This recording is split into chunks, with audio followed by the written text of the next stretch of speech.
Hi folks, this is all the fruit. And why is the itching powder tree the most commonly planted species in basically every European city? Today it's not even a special day for the tree, it's not even fruiting right now or anything, and it's a wet day, so itching powder shouldn't be a problem. But between the gusts of rain, apparently the surface of the road dried enough that when I biked here, a little whirlwind picked up the itching powder, and I got it in my face, in my eyes, all over my clothes, which I have to wash now. I mean, it's a beautiful tree, you cannot deny it. The beautiful military camouflage bark, the noble stature, the leaves. Yeah, it's a nice tree, but it's itchy. It's so itchy that the itching powder from this tree used to be sold as a commercial itching powder for practical jokes. I guess they stopped it because who wants to be sued for blindness or hair irritation or general discomfort? I'm here in the city of Heilbronn, and today, coincidentally, it had nothing to do with, I didn't even plan to do this video. I checked the list of trees in Heilbronn, and the plane or plantain tree is the number one, like in basically every other European city, beating the German oak and the German linden tree by a wide margin. It is a plant of, well, warm, dry, temperate-ish areas, but still, even in cold and wet countries like Germany or Britain, it's itching. It's the standard street tree in cities. And if you go to the Mediterranean, Italy, Spain, France, well, the cities are full with them. They grow to impressive sizes. I mean, first, what is this tree? It is a hybrid, Platanus X acerifolia, or Platanus, I haven't got it in my throat, Platanus X hispanica, because, well, it showed up somewhere around 1650 in southern Europe, probably in Spain, and then became so popular it's planted everywhere. Let's first talk about the ancestors. It's most probably a hybrid between the oriental plantain, the eastern plantain, and the western plantain. Also, of course, there are so many confusions with the, well, we don't know where it comes from. We are not sure what the parents are. We are not sure about the name. The name Platanus or plane tree, it comes from the Greek word for white, because the leaves are so white.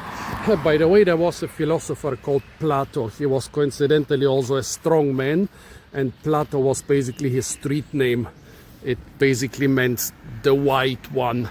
He was so wide, so broad, had such a big chest that, yeah, even now 3,000 years later, everybody has to learn about Plato's philosophies. And this tree is his name cousin. By the way, it was named by Münchhausen. You know, this guy who became so famous for telling lies and told stories. Yeah, the guy who named the plane tree has the same name. Well, it's known as plantain, which is a different thing. This is a plantain, this little herb here, but this is also a plantain.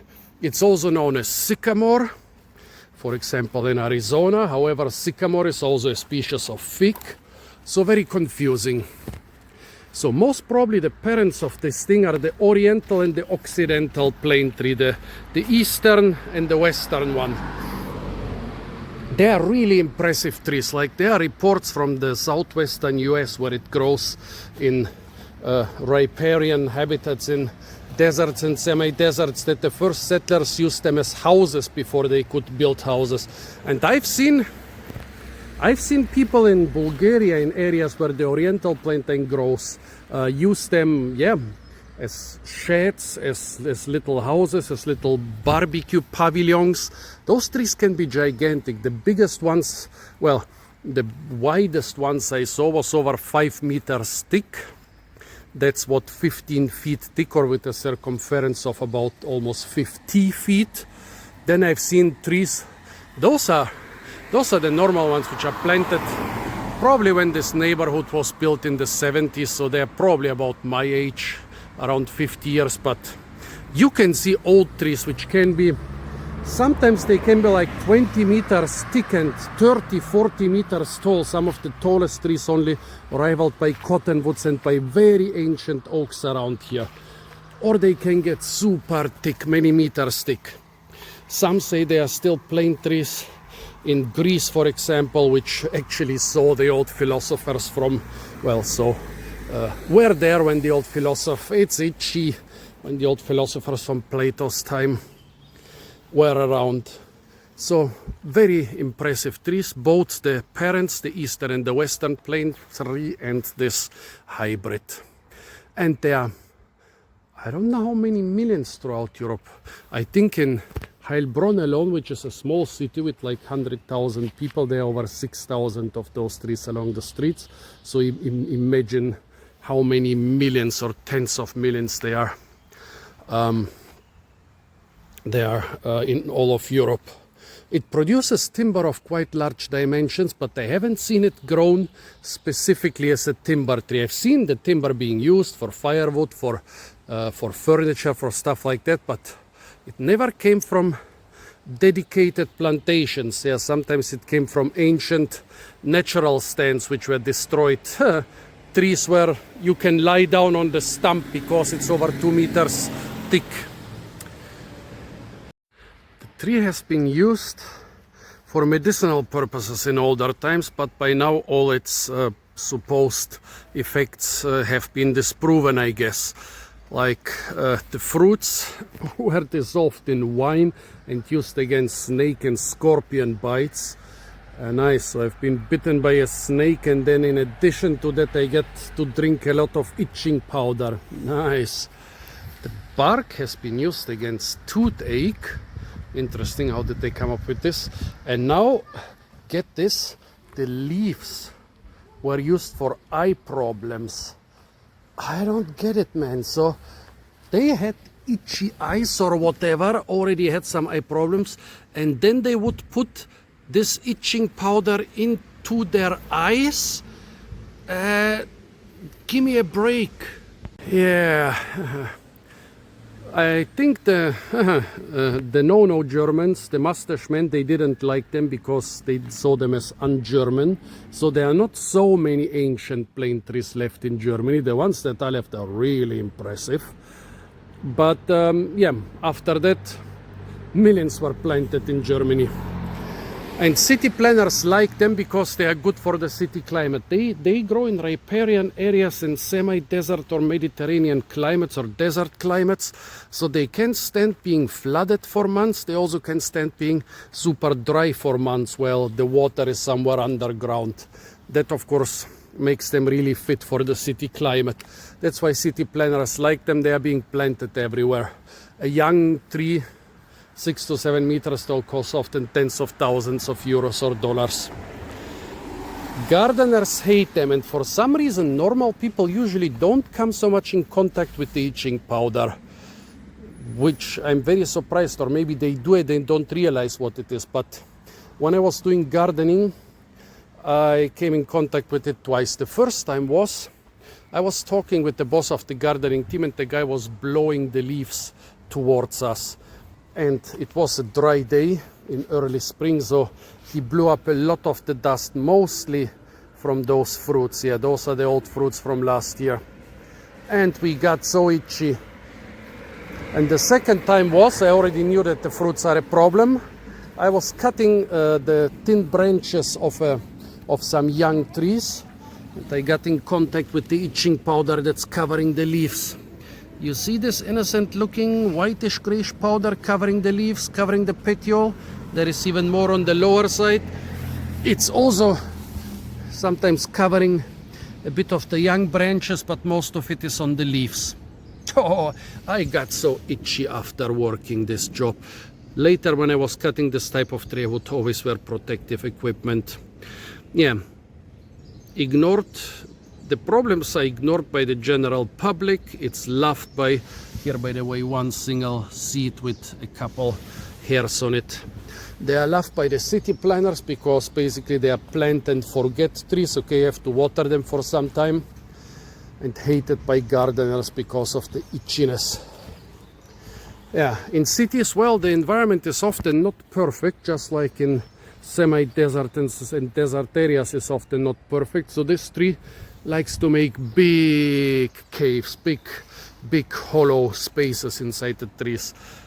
I've seen a couple ancient trees, many hundreds of years old. There was one supposed to be 800 years old that did not have a big hollow space at the base, but most of the ancient trees I've seen, basically you could live inside. Yeah, it's not a 5-star hotel, but you could live inside the trees. And also in the cities they get a lot of holes. Surprised I don't see any here. Those trees, okay, they are young, but they also look very healthy. They are being cared for. Here one branch has been cut off. But yeah, a street where I used to live in Mannheim, probably they were grown, well, the underground was sandy and probably they were also grown on a lot of World War II rubble and gravel, so they were very sick there. Basically, all the branches had to be cut off. They were just stems, hundreds of stems standing around with a couple leaves on them. So it is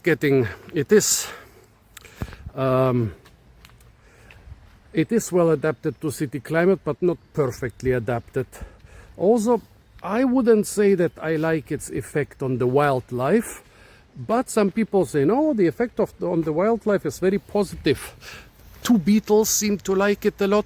Birds and other animals like to live in the hollow trunks, which I cannot show you here. Maybe someday I should make a video about one of the giant plane trees I encounter from time to time. So some biologists say, especially zoologists, well, I guess especially bird watchers, that this is an important tree for wildlife. I'm not buying it. The leaves are very slow to decompose, similar to oak leaves. So, I mean, here those leaves were beaten down by recent storms. But if you look here in the bushes, those are leaves from this year. But down here we have the leaves from last year. It's June and there is not any sign of decomposition. It's not even a dry year, it's quite a moist year. So yeah, quite an ambivalent plant. Well, basically it's mostly the gardeners who complain about it and people who like some diversity, because honestly every second street in Europe looks like this with those trees. I mean, they are beautiful, they are majestic, they grow fast. It's better to have them than to have no other trees, and it's maybe better to have them than to have some trees you have to pamper all the time, but still, it's itchy. It's gotten under my scarf and all my clothes I have to wash. This was just one freak little whirlwind that blew a small cloud on me, and yeah, now all my clothes are infected. So folks, this was the itching powder tree. Tell me, do you have experience with the itching powder from the plane tree? Is it the most common tree in your city? Have you ever seen giant specimens, either of the hybrid or of one of the parent species? Have you seen plane trees with hollows inside the tree so big that you could move in?